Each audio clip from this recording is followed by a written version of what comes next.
السلام علیکم ورحمۃ اللہ تعالی وبرکاتہ۔ نحمدہ ونصلی ونسلم علی رسولہ الکریم، اما بعد فاعوذ باللہ من الشیطان الرجیم، بسم اللہ الرحمن الرحیم۔ ان اللہ وملائکتہ یصلون علی النبی یا ایہا الذین آمنوا صلوا علیہ وسلموا تسلیما۔ اللہم صلی علی سیدنا ومولانا محمد معدن الجود والکرم وآلہ الکرام وابنہ الکریم وبارک وسلم صلاۃ وسلاما علیک یا رسول اللہ صلی اللہ تعالی علیہ وسلم۔ آج مسواک کی سنتیں اور آداب کا بیان ہے۔ فرماتے ہیں کہ مسواک حضور رحمت عالم صلی اللہ علیہ وسلم کی انتہائی پسندیدہ سنت مبارکہ ہے۔ آپ نے اس کا التزام فرمایا ہے، یعنی پابندی فرمائی، اور اپنے متبعین یعنی اپنے ماننے والوں کو بھی اس کے التزام کی تاکید فرمائی ہے، یعنی اس پر عمل کرنے کی تاکید فرمائی ہے۔ اس میں منہ کی پاکی بھی ہے، مسواک سے منہ کی صفائی بھی ہو جاتی ہے، دانتوں کی متعدد بیماریوں سے نجات بھی ہے، اور ساتھ ہی ساتھ اللہ تبارک و تعالیٰ کی رضامندی بھی اس میں پوشیدہ ہے۔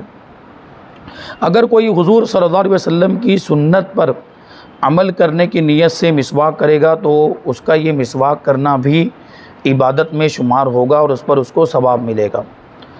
حضرت ابو ہریرہ رضی اللہ تعالی عنہ سے مروی ہے کہ نبی اکرم صلی اللہ علیہ وسلم نے ارشاد فرمایا، لولا ان اشق علی امتی لامرتہم بتاخیر العشاء وبالسواک عند کل صلاۃ، کہ اگر مجھے میری امت پر گراں محسوس نہ ہوتا، یعنی یہ چیز میری امت کے لیے بھاری ہو جائے گی، اگر یہ بات نہ ہوتی تو میں ضرور انہیں نماز عشاء کو مؤخر کرنے اور ہر نماز کے وقت مسواک کرنے کا حکم دیتا، یعنی عشاء کو آدھی رات گزر جانے کے بعد پڑھنے کا حکم دیتا، یعنی آخری وقت میں مؤخر کرنے، تاخیر کے ساتھ پڑھنے کا حکم دیتا، اور ہر نماز کے وقت مسواک کرنے کا حکم دیتا، یعنی اس کو ضروری قرار دے دیتا۔ تو بہرحال نبی پاک صلی اللہ علیہ وسلم نے اس کو لازم تو نہیں قرار دیا، لیکن پھر بھی یہ حضور کی سنت تو ہے مسواک کرنا، ہر نماز کے وقت مسواک کرنا چاہیے۔ اس روایت میں حکم دینے سے مراد واجب قرار دینا ہے۔ حضور سید عالم صلی اللہ علیہ وسلم نے اپنی امت کا خیال فرماتے ہوئے ہر نماز کے وقت مسواک کرنے کو واجب قرار نہیں دیا، کیونکہ اگر یہ چیز واجب ہو جاتی تو لوگ تکلیف میں آ جاتے، لوگوں کے لیے یہ چیز بھاری ہو جاتی۔ کبھی کسی کے پاس مسواک ہے، کسی کے پاس نہیں ہے، کسی کے پاس فرصت ہے، کسی کے پاس فرصت نہیں ہے مسواک کرنے کے لیے، تو معاملات ہو سکتے تھے، مسائل پیدا ہو سکتے تھے۔ اس لیے نبی پاک صلی اللہ علیہ وسلم نے ہر نماز کے وقت مسواک کرنے کو واجب قرار نہیں دیا، مگر پھر بھی مسواک حضور سید عالم صلی اللہ علیہ وسلم کی سنت مبارکہ ہے۔ آپ ہر وضو کے وقت اور ہر نماز کے وقت مسواک کیا کرتے تھے، اور اس کے علاوہ بھی جب بیدار ہوتے، سو کر اٹھتے، یا جب بھی آپ کا جی چاہتا مسواک کیا کرتے تھے۔ یہاں تک کہ آخری وقت میں بھی جب حضور پاک صلی اللہ علیہ وسلم کا وصال ہونے والا تھا، اس وقت بھی حضور نے مسواک فرمایا۔ ام المؤمنین حضرت عائشہ صدیقہ رضی اللہ تعالی عنہا نے اس کو نرم کر کے حضور کو دیا، کیونکہ اس وقت اتنی طاقت نہیں تھی کہ اس کو خود حضور پاک صلی اللہ علیہ وسلم نرم کرتے، تو ام المؤمنین نے نرم کر کے حضور کو دیا، حضور کی بارگاہ میں پیش کیا، اور حضور نے آخری وقت میں بھی مسواک کو استعمال فرمایا۔ اس سے ہمیں یہ پتہ چلتا ہے کہ حضور پاک صلی اللہ علیہ وسلم مسواک سے کتنی محبت فرماتے تھے اور مسواک کرنا حضور کو کتنا پسند تھا۔ جب بھی بیدار ہوتے تب بھی مسواک کرتے، اور جب بھی جی چاہتا مسواک کیا کرتے تھے۔ ہمیں اس عظیم سنت پر عمل پیرا ہونا چاہیے، اور جب بھی میسر ہو یعنی موقع ملے مسواک کرنا چاہیے، کہ اس میں جہاں اجر عظیم اور بہت بڑا ثواب ہے، وہیں یہ منہ کی صفائی کا بہترین ذریعہ بھی ہے۔ کوئی ٹوتھ پیسٹ اور کوئی بھی برش یہ مسواک کا مقابلہ نہیں کر سکتا۔ ٹوتھ پیسٹ کے اندر کیمیکل وغیرہ ہوتے ہیں جس سے مسوڑوں کو، دانتوں کو نقصان پہنچتا ہے، اور برش کے ذریعے سے بھی اس کے جو ریشو ہوتے ہیں اس سے بھی دانتوں کو نقصان پہنچتا ہے۔ بھلے ڈاکٹر لوگ جتنا بھی اس کا حوالہ دیتے رہیں، یہ استعمال کرو، وہ استعمال کرو، لیکن کوئی بھی ٹوتھ پیسٹ یا کوئی بھی برش مسواک کے قائم مقام نہیں ہو سکتا، مسواک کے برابر نہیں ہو سکتا ہے۔ تو مسواک ہی کرنا چاہیے، مسواک کرنے کو اپنی عادت بنا لینا چاہیے۔ حضرت شریح ابن حانی رضی اللہ تعالی عنہ سے مروی ہے، آپ کہتے ہیں سألت عائشہ بأي شيء كان يبدأ رسول اللہ صلی اللہ علیہ وسلم اذا دخل بیتہ قالت بالسواک۔ کہتے کہ میں نے ام المؤمنین حضرت عائشہ صدیقہ رضی اللہ تعالی عنہا سے پوچھا کہ حضور رحمت عالم صلی اللہ علیہ وسلم گھر میں داخل ہونے کے بعد سب سے پہلے کیا کرتے تھے؟ گھر میں داخل ہونے کے بعد سب سے پہلے حضور کا عمل کون سا ہوتا تھا؟ تو ام المؤمنین نے فرمایا کہ حضور مسواک کیا کرتے تھے۔ گھر میں داخل ہونے کے بعد سب سے پہلا عمل یہی تھا۔ اس روایت سے پتہ چلا کہ حضور رحمت عالم صلی اللہ علیہ وسلم جب بھی کہیں سے گھر واپس آتے تو سب سے پہلے مسواک فرمایا کرتے تھے۔ اس سے ہمیں اندازہ کرنا چاہیے کہ مسواک کی آپ کے نزدیک کتنی اہمیت تھی۔ اس کی ایک وجہ یہ بھی ہو سکتی ہے کہ جب تھکان کی وجہ سے ذہن بوجھل ہو جاتا ہے تو مسواک کرنے سے فرحت و شادابی مل جاتی ہے، دماغ فریش ہو جاتا ہے۔ اس لیے ہمیں چاہیے کہ مسواک کا خصوصی اہتمام کریں تاکہ اس عظیم سنت پر عمل کر کے ثواب کے بھی مستحق ہوں اور اس کے دنیاوی فائدے بھی ہمیں حاصل ہو جائیں۔ پھر کبھی یہ بھی ہوتا ہے منہ سے بدبو آ رہی ہو تو وہ بدبو دور ہو جاتی ہے۔ اچھا، نبی پاک صلی اللہ علیہ وسلم کے دہن مبارک سے بدبو کا تو سوال ہی نہیں پیدا ہوتا ہے، وہاں سے تو خوشبو نکلتی تھی۔ ایسا محسوس ہوتا تھا جب حضور کچھ بولتے، کچھ ارشاد فرماتے تو ایسا لگتا تھا کہ منہ سے پھول جھڑ رہے ہیں، تو وہاں بدبو کا سوال ہی نہیں۔ لیکن ہمارے آپ کے معاملات تو ہیں، ہمارے آپ کے منہ میں تو بدبو آ سکتی ہے، تو مسواک کرنے کا ایک فائدہ ہمیں اور یہ مزید حاصل ہو سکتا ہے کہ وہ بدبو دور ہو جائے گی۔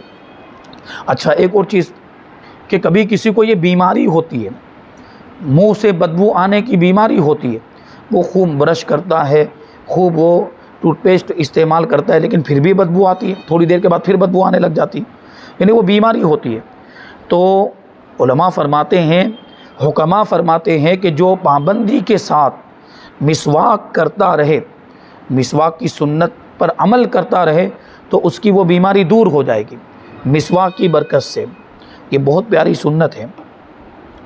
حضرت حذیفہ رضی اللہ تعالی عنہ سے مروی ہے، آپ کہتے ہیں کان النبی صلی اللہ علیہ وسلم اذا قام للتہجد من اللیل یشوس فاہ بالسواک، کہ نبی کریم صلی اللہ علیہ وسلم جب تہجد کے لیے بیدار ہوتے تو مسواک سے اپنا منہ صاف کرتے تھے، یعنی تہجد کے وقت بھی مسواک کرتے تھے، پانچوں وقت کی نمازوں میں تو مسواک کرتے ہی تھے، تہجد کے وقت بھی مسواک کرتے تھے۔ اس روایت سے اندازہ کیا جا سکتا ہے کہ حضور رحمت عالم صلی اللہ علیہ وسلم کو مسواک سے کس قدر لگاؤ تھا کہ آپ صبح بیدار ہوتے ہی سب سے پہلے مسواک فرمایا کرتے تھے۔ رات میں عموماً سونے کے دوران منہ بند ہونے کی وجہ سے منہ سے بدبو آنے لگتی، یہ عام انسانوں کی بات چل رہی ہے، حضور کی بات نہیں ہے۔ منہ سے بدبو آنے لگتی ہے منہ زیادہ دیر تک بند رہنے کی وجہ سے، اور دانتوں پر سفید رنگ کا بدبودار مادہ جم جاتا ہے جو دیکھنے میں برا معلوم ہوتا ہے۔ حضور سید عالم صلی اللہ علیہ وسلم اگرچہ ان باتوں سے پاک تھے، یعنی حضور کے منہ سے بدبو نہیں آتی تھی، مگر پھر بھی آپ نے تعلیم امت کے لیے، یعنی امت کو سکھانے کے لیے صبح صبح مسواک کا التزام فرمایا تاکہ ہم آپ کی سنت پر عمل کی نیت سے مسواک کریں تو منہ کی بدبو سے نجات پا جائیں۔ حضرت عائشہ صدیقہ رضی اللہ تعالی عنہا سے مروی ہے کہ رسول اللہ صلی اللہ علیہ وسلم نے ارشاد فرمایا، عشر من الفطرۃ قص الشارب واعفاء اللحیۃ والسواک واستنشاق الماء وقص الاظفار وغسل البراجم ونتف الابط وحلق العانۃ وانتقاص الماء، کہ 10 چیزیں فطرت سے ہیں، یعنی 10 چیزیں انبیاء کرام کی سنت ہے۔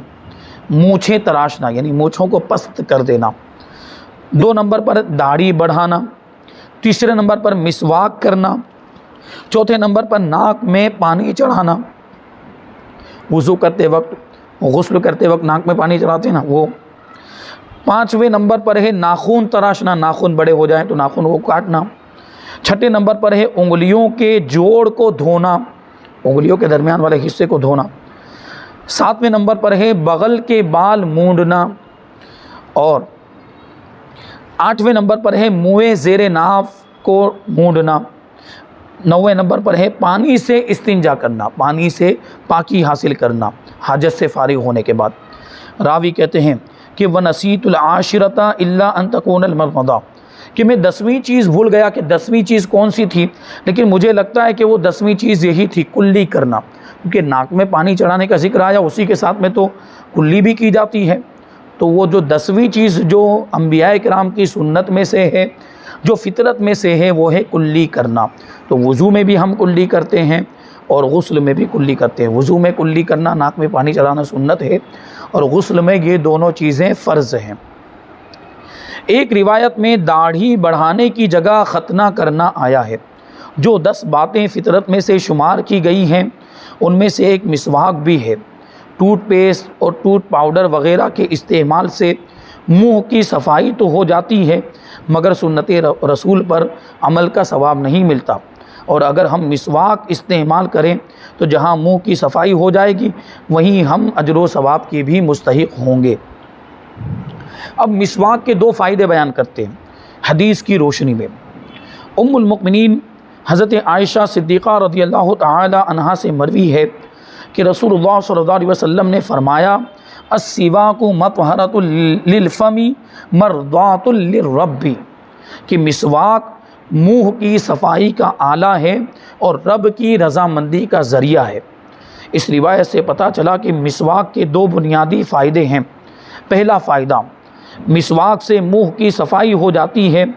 منہ کی صفائی انسان کے لیے بہت ضروری ہے، کیونکہ اسے دن بھر لوگوں سے ملاقات کرنی ہوتی ہے، ایک دوسرے سے گفتگو کرنی ہوتی، بات چیت کرنی ہوتی ہے، آپسی معاملات میں لوگوں کا سامنا کرنا ہوتا ہے۔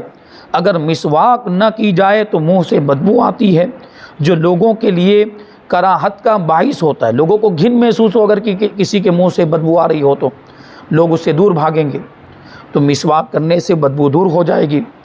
دوسرا فائدہ، مسواک میں رب کی رضامندی ہے۔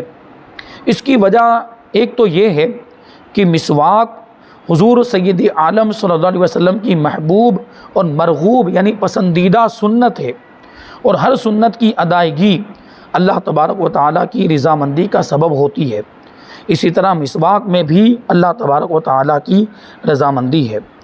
اور دوسری وجہ یہ ہے کہ مسواک صفائی اور پاکیزگی کا ذریعہ ہے، اور اللہ تبارک و تعالیٰ کو صفائی اور پاکیزگی پسند ہے، اس لیے مسواک کرنے والوں سے اللہ تبارک و تعالیٰ راضی ہوتا ہے۔ اور یہ انبیاء کرام کی بھی سنت ہے، اللہ کے نیک بندوں کی سنت ہے۔ حضرت ابو ایوب انصاری رضی اللہ تعالی عنہ سے مروی ہے کہ رسول اللہ صلی اللہ علیہ وسلم نے ارشاد فرمایا اربع من سنن المرسلین الحیاء ویروی الختان والتعطر والسواک والنکاح، 4 چیزیں انبیاء کرام علیہم الصلاۃ والسلام کی سنتیں ہیں۔ پہلے نمبر پر ہے حیا۔ حیا کا مطلب غلط کاموں سے رک جانا، گناہوں کے کاموں سے رک جانا، اس کو حیا کہا جاتا ہے۔ اور ایک روایت میں ہے ختنہ کرنا۔ نمبر 2 ہے عطر لگانا، خوشبو لگانا، یہ بھی انبیاء کرام کی سنت ہے۔ نمبر 3 ہے مسواک کرنا، اور نمبر 4 نکاح کرنا۔ یہ 4 جو چیزیں ہیں یہ انبیاء کرام کی سنت ہیں۔ اس میں سب سے پہلی 3 سنتوں سے تو ہماری اکثریت کوسوں دور ہے۔ پہلی جو 3 سنتیں حیا، عطر لگانا اور مسواک کرنا، وہ ہماری اکثریت یعنی ہماری عوام میں سے اکثر لوگ ان 3 چیزوں سے دور ہیں۔ نکاح تو ہر کوئی کرتا ہے، نکاح والی سنت پر تو لوگ عمل کرتے ہی ہیں عام طور پر، لیکن باقی سنتوں پر کوئی عمل کرنے کے لیے تیار نہیں ہوتا ہے۔ ہمارے درمیان بے حیائی عام ہوتی جا رہی ہے، ہم عطر لگانے کی بھی کبھی پرواہ نہیں کرتے، عطر جلدی سے، خوشبو جلدی سے کوئی لگاتا نہیں، اور اگر لگاتے بھی ہیں تو ہفتے میں ایک دن جمعہ کے دن لگا لیا، تو جو ہے اکثر لگانے کی کوشش کرنا چاہیے۔ مسواک تو شاید ہی کبھی کر لیتے ہوں، بہت کم لوگ کرتے ہیں مسواک، صرف نکاح ہے جو ہم میں سے ہر کوئی کرتا ہے، مگر سنت کی ادائیگی کی نیت سے بہت کم لوگ کرتے ہیں۔ یعنی نکاح بھی اگر کیا جائے تو سنت پر عمل کرنے کی نیت سے کیا جائے، اور اس نیت سے کیا جائے کہ گناہوں سے بچ جاؤں گا، بد نگاہی، بے حیائی، زناکاری وغیرہ سے بچ جاؤں گا، ہر وہ گناہ جس کا تعلق شرمگاہ سے ہے میں اس سے بچ جاؤں گا۔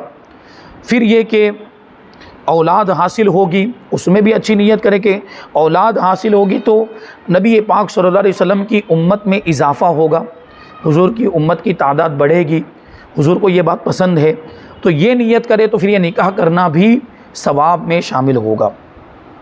اگر ادائے سنت کی نیت سے ہم مذکورہ 4 باتیں اپنائیں تو ہمیں اللہ تبارک و تعالی کثیر اجر و ثواب عطا فرمائے گا۔ حضور پاک صلی اللہ علیہ وسلم کا معمول کیا تھا، حضور کا طریقہ کیا تھا، وہ بیان کرتے ہیں۔ ام المؤمنین حضرت عائشہ صدیقہ رضی اللہ تعالی عنہا سے مروی ہے، آپ فرماتی ہیں کان النبی صلی اللہ علیہ وسلم لا يرقد من لیل ولا نہار فیستیقظ الا یتسوق قبل ان یتوضا، کہ نبی کریم صلی اللہ علیہ وسلم رات یا دن میں جب بھی کبھی آرام فرماتے تو بیدار ہونے کے بعد وضو سے پہلے مسواک کیا کرتے تھے، چاہے دن میں آرام فرماتے یا رات میں آرام فرماتے، جب اٹھتے تو مسواک کیا کرتے تھے۔ دن میں بھی جب کبھی حضور پاک صلی اللہ علیہ وسلم آرام فرمایا کرتے تو بیدار ہونے کے بعد مسواک کرتے تھے۔ سو کر اٹھنے کے بعد بدن میں کچھ لاغر پن یعنی کچھ کمزوری، کچھ تھکاوٹ اور قدرے سستی محسوس ہوتی ہے سو کر اٹھنے کے بعد، بیدار ہوتے ہی اگر فوراً مسواک کر لی جائے تو وہ سستی اور لاغر پن دور ہو جاتا ہے، یعنی آدمی کے اندر پھرتی آ جاتی ہے، چستی آ جاتی ہے، تو اس بات کا بھی ہمیں خیال رکھنا چاہیے۔ ایک اور حدیث پاک شامل کر لیتے ہیں کہ دوسرے کی مسواک کا کیا حکم ہے۔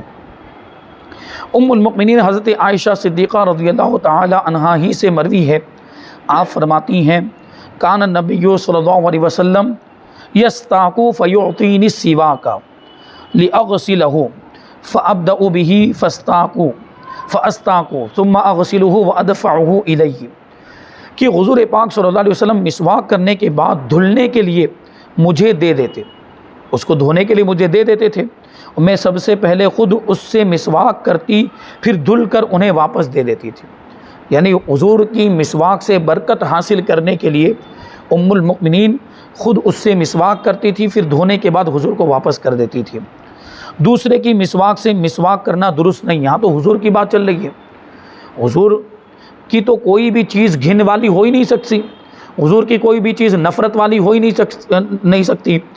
اب ام المؤمنین نے برکت حاصل کرنے کے لیے حضور پاک صلی اللہ علیہ وسلم کی مسواک کو استعمال فرمایا، لیکن ابھی اگر کوئی عام انسان دوسرے انسان کو اپنی مسواک دے کہ یہ کرو تو نہیں کرے گا وہ، کیونکہ اس سے گھن کے معاملات پیدا ہوں گے، تو دوسرے کی مسواک استعمال کرنا درست نہیں ہے۔ ہاں اگر کوئی شخص کسی بزرگ کی استعمال کی ہوئی مسواک کو تبرکن کرنا چاہے تو اس کی اجازت ہوگی، کیونکہ ام المؤمنین نے بھی حضور کی مسواک کو استعمال کیا تبرکن ہی، یعنی برکت حاصل کرنے کے لیے استعمال کیا۔ عام حالات میں اگر 2 لوگ یا کئی لوگ مل کر ایک ہی مسواک استعمال کرنا چاہیں تو یہ درست نہیں ہے، ایسا نہیں کرنا چاہیے، عام لوگوں کو ایسا نہیں کرنا چاہیے۔ اب اس کے بعد حضرت جبرائیل امین علیہ السلام نے حضور کو کیا تاکید فرمائی، پھر یہ ہے کہ 70 گنا زیادہ ثواب، 70 گنا زیادہ ثواب کس کا ثواب؟ نماز کا ثواب، ایک نماز کا ثواب 70 نمازوں کے برابر ہو جاتا ہے۔ وہ کب ہوتا ہے؟ تو وہ مسواک ہی کی برکت سے ہوتا ہے۔ وہ بھی ایک روایت حدیث پاک ہے، اور پھر صحابہ کرام کا کیا طریقہ تھا، انشاءاللہ تبارک و تعالیٰ اس کو ہم آئندہ درس میں شامل کریں گے۔